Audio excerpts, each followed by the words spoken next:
Sabrina Carpenter's Man's Best Friend, it's doing incredibly well on streaming, but has she released it too soon after the blockbuster that was Short and Sweet? And is this album going to do more damage to her career than good? Or is this another slam dunk for one of pop's biggest superstars right now? We are going to get into it all on today's episode of The Pop Pod. I am Sam, also known as Pop Sam Cam, and as always, if you like this podcast, if you're not a follower or a subscriber of it yet, make sure you hit subscribe, rate it 5 stars if you love what you're hearing, and we've been talking a lot about this Sabrina Carpenter record on the Discord. I will drop that in the show notes down below if you want to come and chat with like-minded pop fans, but today we need to get straight into this record. Unsurprisingly, it has generated a lot of conversation. This is going to happen when you're one of the biggest names in pop music. I think it's natural that it's going to cause debate, but she is also quite a controversial artist at the moment, obviously very sexually charged. She brought that to a cover that upset many people and caused conversation around this album before it was even released. So there are lots of things that we have to talk about when it comes to Man's Best Friend, and we're just going to get straight into it on the Pop Pod.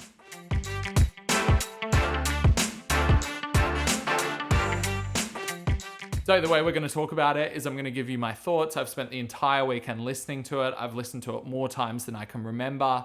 And then I've also asked on my Instagram for you to send in some questions about this album. So I'm going to answer some of those questions as well. But if you want to see how I felt about this album the first time that I listened to it, the full reaction is on YouTube. My first impressions of the album was that it was really good. I was impressed by it. I loved the sound of it. I loved that she took John Ryan and Jack Antonoff, who had both produced on Short and Sweet, and basically combined them together with Amy Allen in a kind of band setting rather than having them separate. Because I think the thing about Short and Sweet was that you could really tell the difference between a record like Espresso and a record like Please, Please, Please. Please, Please, Please obviously being Jack. Espresso obviously being John Ryan and Julian Bonetta, who is absent from Man's Best Friend, but was a force on Espresso.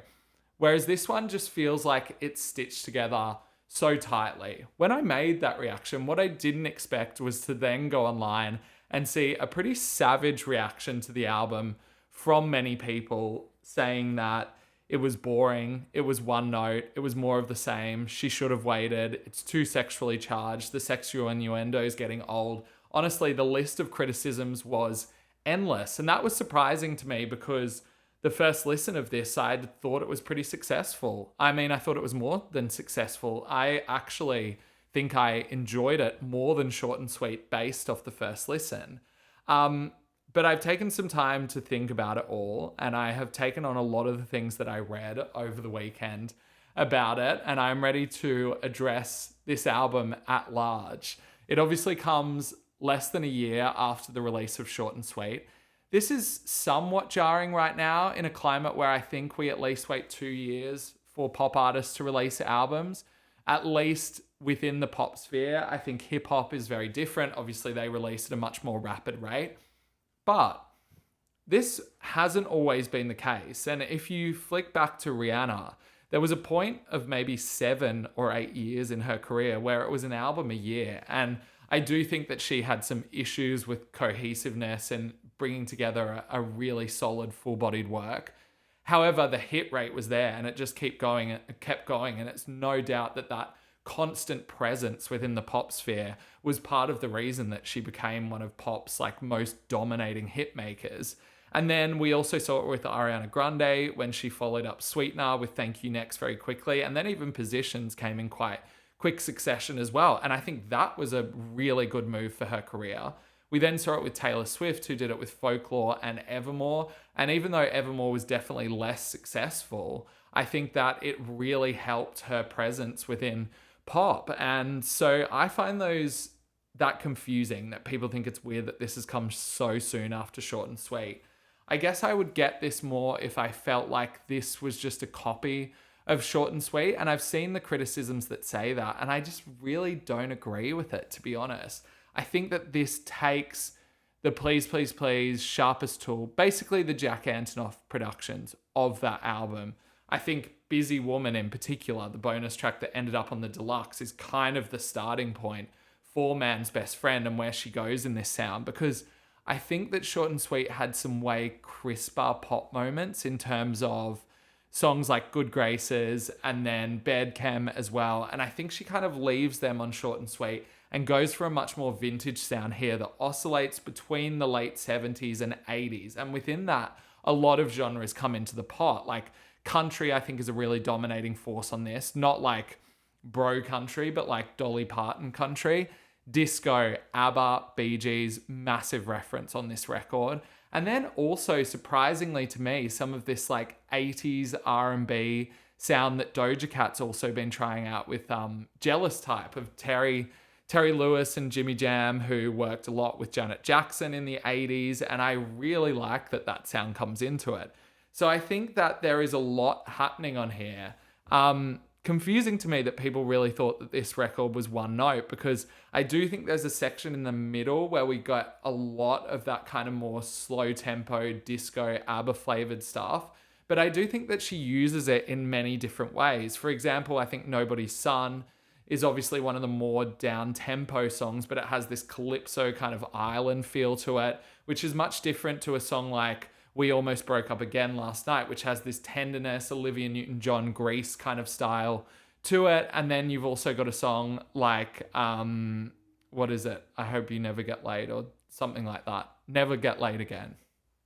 Some title like that, which I think is kind of stylistically maybe a little bit similar to We Almost Broke Up Again Last Night, but has a much more cheekier bite to it too. So I feel like there's I feel like there's a broad range of things going on this record, and each song almost has a pair in a way. I think you can pair When Did You Get Hot to House Tour. I think you can pair My Man's on Willpower with Man Child in terms of having that rollicking kind of almost Springsteen-esque energy to it. And then the two I just mentioned before seem to go together quite well too. So I actually think there's a lot going on here. And maybe it's just my personal preference that I actually loved what she was doing on Short and Sweet with the Jack Antonoff tracks, and particularly Busy Woman. That's one of my favorites. So to hear her like recognize that sound really works on her and mine it even deeper, I think is really, really clever. And for me, that's why the sonics of this album just work quite spectacularly. I think what might be jarring and what might make people think that she should have spent longer on this record is the hit rate just isn't on par with Short and Sweet. I think that's pretty obvious. Short and Sweet had several huge hits, and I don't think that this has the same. I mean, this doesn't have an espresso, even though Tears is kind of like linked to it in some kind of way sonically. It doesn't have a Please, Please, Please. It doesn't have a Taste. It doesn't have a Bed Chem. And I feel like this is almost kind of cool, because to me, this just works far more cohesively as an album than what Short and Sweet does. Because I think that in a way, Espresso and Taste and Bed Chem kind of towered over the whole record.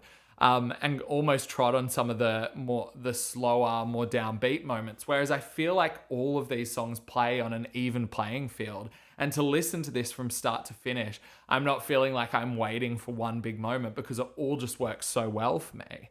That's not to say that I don't think there are hits on there. Obviously, Man Child's already been a big hit. I think that House Tour is just so exuberant and buoyant, and I feel like it would be a crime if that didn't end up doing something at the end. And Tears, I think, already is going to be a huge hit. Debuted at number 1 on global Spotify with almost 9 million streams, the biggest debut of the year for a female artist. So I feel like that is already happening. They're not as explicit in saying, I'm a hit and I'm here to like have a big hook. This is in many ways a lot stranger lyrically, a lot more knotty. I think that the Tears hook is a very good example of this, because the first time that I heard it, I was like, that doesn't quite work for me. And it's just like kept ringing in my ears until now I'm like, okay, it's clicked. I think that she's a lot stranger with the way that she approaches the songwriting on this, which there was a lot of questions about the sexual innuendo across the record, which is obviously she goes very heavy into it. And I kind of want to address that now, because I think that it's an important part of this record and the cover and all the controversy. And I think that people are taking the sexual innuendo on this record as kind of like a braggadocious way of attracting the male gaze. And I just think we need to like ask ourselves who is listening to this music, because I just don't think that this is being done for the male gaze. I actually think that this is kind of a real girlhood kind of record in a way, particularly with songs like Go Go Juice that really like, I don't know, that feel communal in a kind of way. And the way that she uses sexual innuendo and all the meanings behind the cover on this record, and I think that a lot of people heard the record and they were like, wow, the cover was such rage bait because she really doesn't address it. And I didn't get that sense at all, because I feel like she addresses it a lot. I think that humor is her way of dealing with heartache in many ways, and it's almost like a barrier that she puts up. Sorry to use barrier in a word, almost. But across the record, I feel like it's used in this really sad way almost, where she feels like, I want to say this correctly because I do think that it's a really important point when addressing Sabrina. But on a song like We Almost Broke Up Again last night, there's obviously this big fight that happens, and then she ends the song by saying that she gave him head again. And I feel like people are taking that as her just like almost being submissive to the man, when I actually think that this is like a big learning curve for her on this record, is that is not the right response to a situation like that. And I feel like that's the reason that she adds something like that. There's nothing about the way that she delivers that line, which I think is quite sad. There's nothing about the way that she delivers that line that's like perky, that's like, yay, like everything's fine, everything's roses again. And I feel like you need to take the tone of the production and the tone of the way that she sings to find that kind of meaning in what she's singing. This whole record at many parts is about a power imbalance within relationships. And I think that the way that it ends on Goodbye, in kind of this liberating moment where she's realizing that like this is not correct for her and she needs to get out of this situation, is exactly what she's saying on this. By the time you get to the end of the record, I get the sense that like she's been treated like a dog. And that doesn't mean that she needs to like give up dating men forever and just like decide that she hates them. And I think that she plays with that and like has fun with that on songs like House Tour, where she embraces that sexuality. And I feel like shaming her for that is bizarre to me.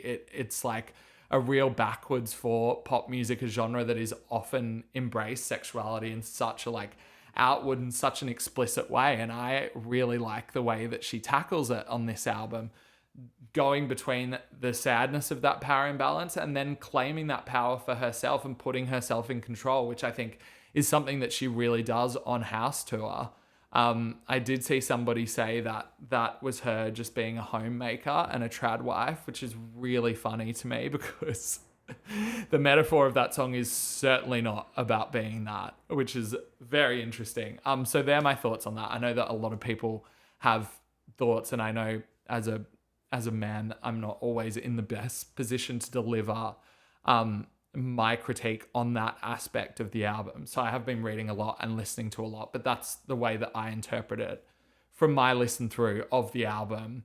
The other things that I think she does very successfully, I think that her voice sounds incredible at points, particularly on the more ABBA moments. Like I feel like her voice just floats through a song like Goodbye, Nobody's Son as well. She just taps into this pocket that is so nice.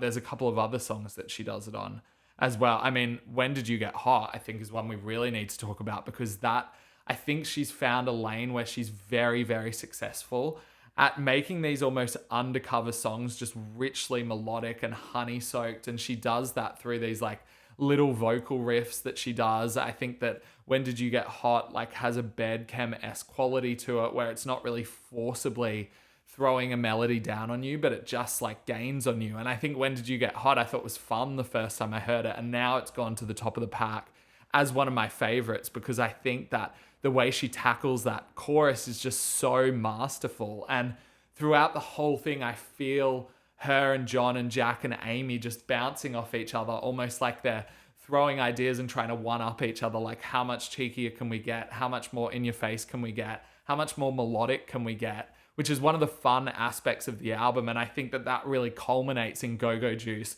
when they just have this almost like drunk stomp clap kind of moment, which feels really organic. And organic's the feeling that I got from this album. This really doesn't feel like a really manicured pop album, even though I don't have a problem with that if it's done really well. I think the elements of Short and Sweet were very manicured and done extremely well, Espresso being an example of that. But this album just feels really lived into me and a little bit rough around the edges at points. And that's something that I really, really enjoy about it.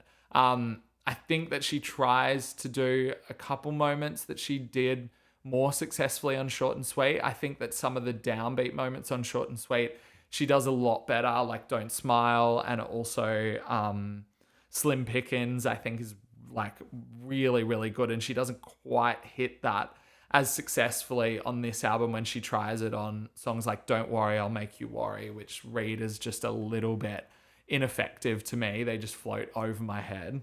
But for the most part, I do think that this acts as an album a lot better than what Short and Sweet does. And I know a lot of people will probably disagree with that and accuse me of getting paid and whatever else, but there is not a cent going into this video or any of the videos that I've made about Sabrina Carpenter. I'm genuinely a big fan of this album. I'm going to now answer a couple of your questions. I've screenshotted a few from Instagram. If you ever want to ask a question to the Pop Pod, you can either send it to the email address, which is in the show notes down below, or you can go onto my Instagram, follow me on Instagram, where I usually ask these kind of questions on stories. So let's just start at the beginning. Does Jack help or hinder our pop girlies? Obviously a huge question, particularly right now, given that Taylor Swift is not working with Jack on her forthcoming album. And I feel like there are definitely Jack-isms that creep their way into music, and they've become more and more present since like Lord's Solar Power and Lana's Norman effing Rockwell. There's kind of this guitar work, and also the way that he uses percussion is quite similar across a lot of these records. And I do think you can say that some of those elements do exist on Man's Best Friend, certainly. But I don't think that Jack is some kind of dictator-esque figure in the studio. And I think the reason why he's become a go-to for this certain pocket of pop girls is because he makes people feel very comfortable and he extends their ideas very naturally. And if you read about what Lorde said about Solar Power, that seems entirely true of that project. What he did with Taylor on Folklore and Evermore is much different to what he did with her on Lover and 1989 and Reputation.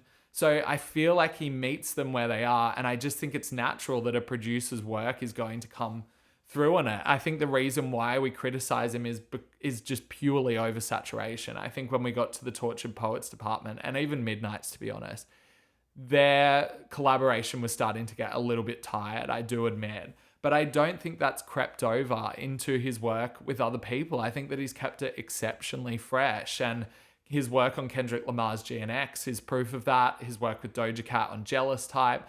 His work that he does on songs like House Tour on this one and When Did You Get Hot, I think is like proof that he is doing different things. It's just that we take this Taylor Swift, Jack Antonoff sound and we apply it to everything. I think even with Lana, if you look at who she's worked with on her previous records over the past couple years, even though Jack is obviously a huge presence, he's not the only one. And she's worked with a lot of different people, particularly on Blue Banisters. And then Did You Know There's a Tunnel Under Ocean Boulevard? There was a lot of other people involved as well.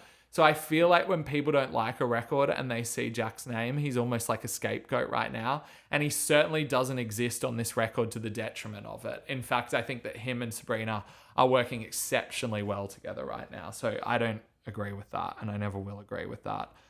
Do we feel like an album has to be sonically different from its predecessors to be good? This is a good question because this has obviously come up with a lot with people saying this is too similar to Short and Sweet, which I've already addressed. I don't agree with that. And I do think that it's something that Midnight's and the Tortured Poets department got a bit as well, which I don't always agree with. I guess my answer to this is I want to feel like the artist is developing And that doesn't have to always be a sonic thing. It can come down to an aesthetic. It can come down to lyrics as well. And so if I feel like there is no development really, and actually I kind of feel this somewhat between the last two Tate McRae records, that I don't know if the sound or lyrics has developed as much as what I would like it to be. And I also think that it's something that really kind of stopped Katy Perry from progressing as much as she should have between Teenage Dream and Prism as well. I think that it's something that Gaga's been criticized of too.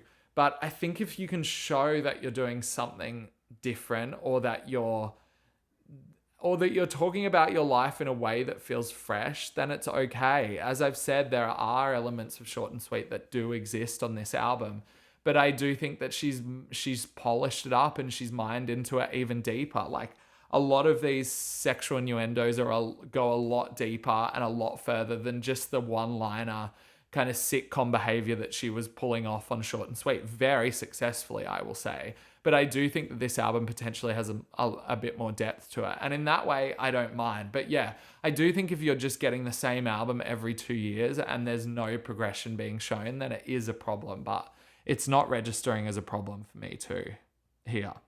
Do you think she is exploiting too much of her sexual side? No, because this is just her way of expressing herself as an artist. This is something that Madonna obviously faced a lot when she was in her kind of like bedtime stories era, and with the sex book and everything like that. But it was an element of her as an artist that became an incredibly important part of telling her story and expressing herself.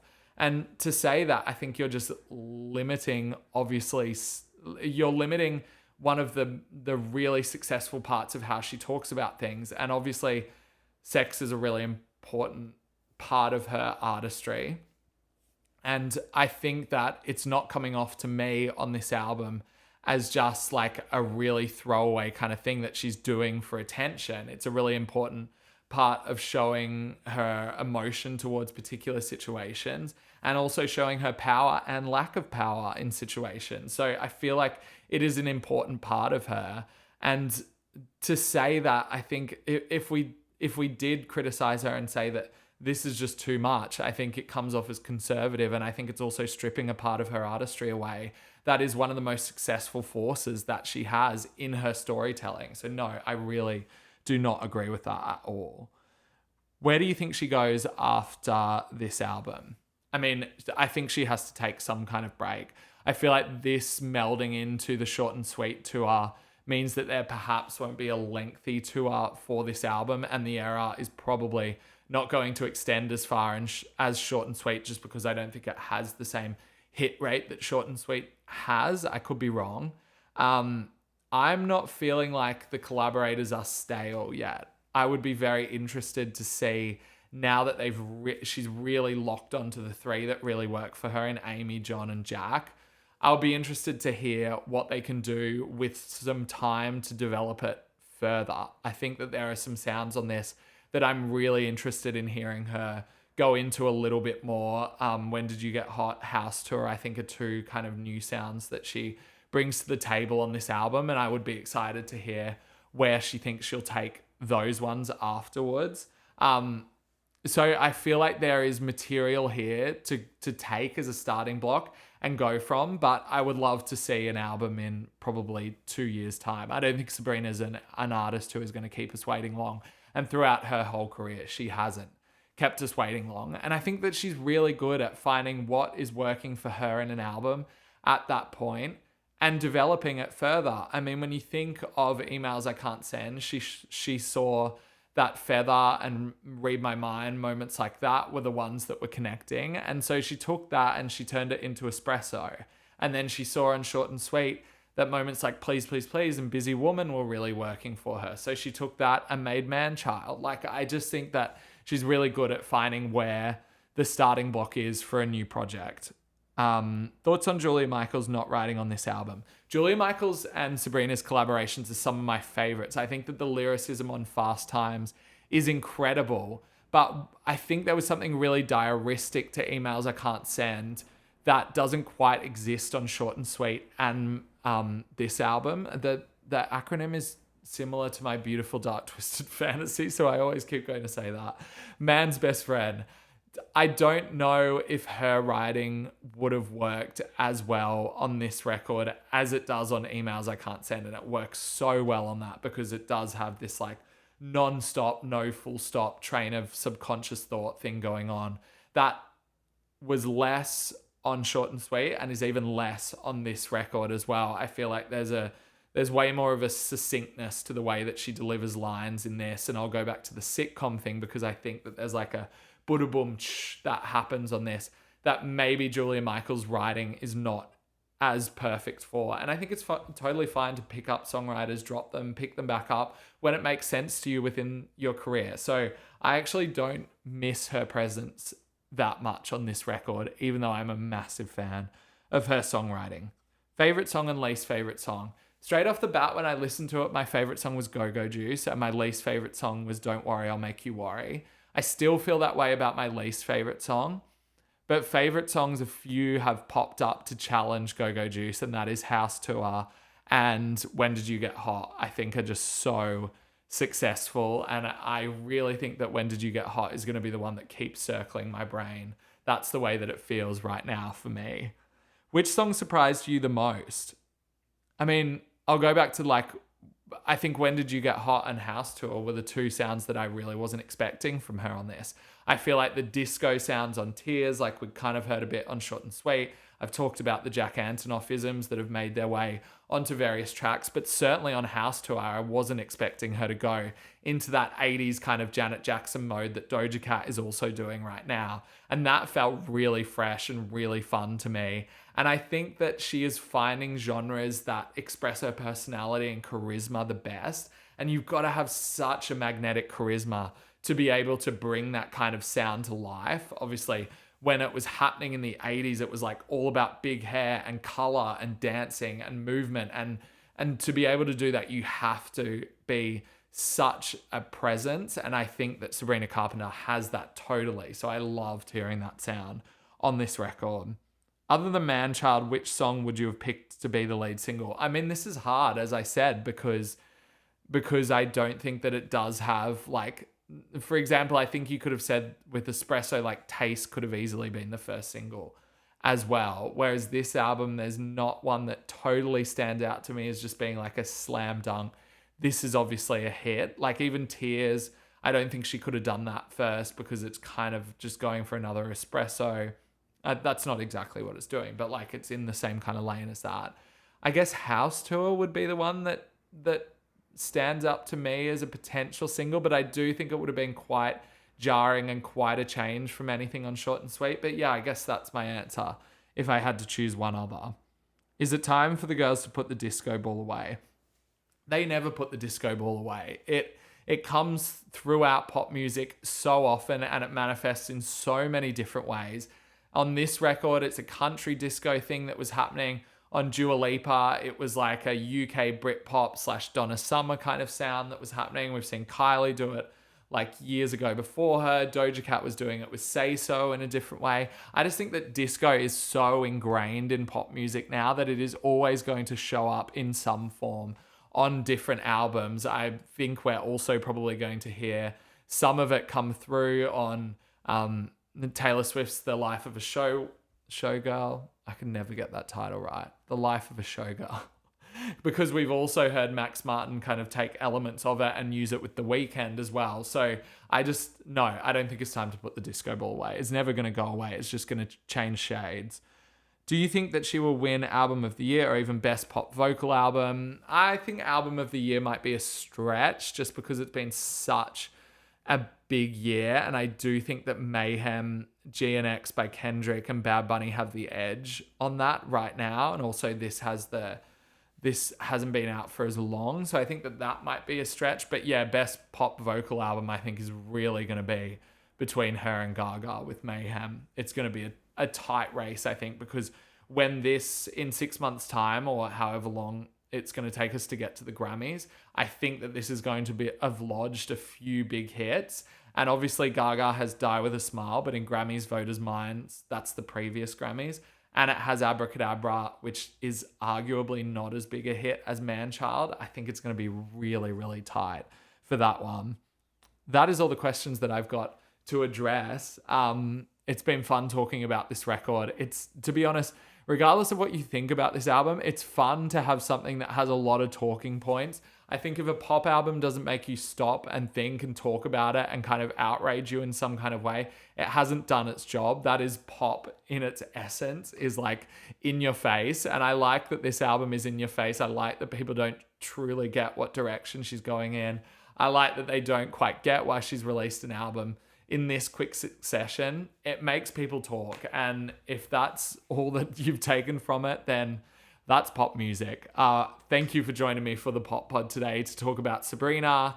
Plenty of episodes coming up for you, so make sure you are following or subscribe to the podcast if you want just pop music content in general. I've got some really fun interviews coming up, particularly one that I've done with a British artist who's had some big hits, and we really hit it off. It was a very, very fun, outrageous chat, and I'm excited to bring that to the Pop Pod. Thank you so much for joining me. I will see you next time. Stay well.